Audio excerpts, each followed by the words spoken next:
29 বছর পর আইসিসি ইভেন্টের আয়োজক হয়েছিল পাকিস্তান ক্রিকেট বোর্ড।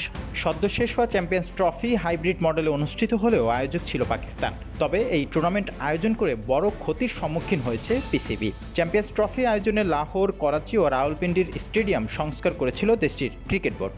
এই সংস্কারে বাজেটের তুলনায় অনেক বেশি অর্থ খরচ হয়। গ্রুপ পর্বে নিজেদের মাটিতে দুটি ম্যাচ ছিল পাকিস্তানের, করাচিতে নিউজিল্যান্ডের বিপক্ষে ও বাংলাদেশের বিপক্ষে রাওয়ালপিন্ডিতে।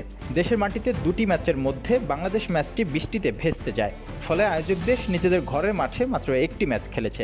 তবে ভারতের বিপক্ষে ম্যাচটি হয় দুবাই স্টেডিয়ামে।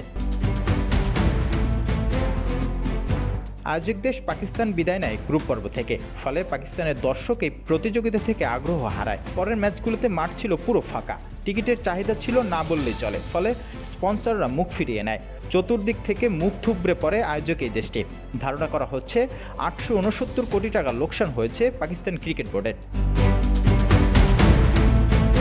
এর প্রভাব পড়েছে ঘরোয়া ক্রিকেটে। আসন্ন জাতীয় টি-20 প্রতিযোগিতায় ক্রিকেটারদের বেতন 90% কমিয়ে দেওয়া হয়েছে বলে খবর পাওয়া যায়।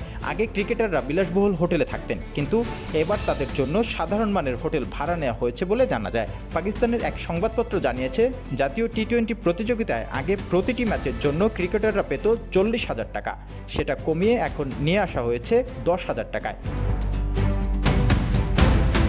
ঘরোয়া লাল বলের প্রতিযোগিতাতেও আগে ম্যাচ প্রতি দেওয়া হতো 40,000 টাকা করে, এবার থেকে দেওয়া হবে 30,000 টাকা। যদিও এখন পর্যন্ত পাকিস্তান ক্রিকেট বোর্ড থেকে এই বিষয়ে তেমন কিছু জানা যায়নি।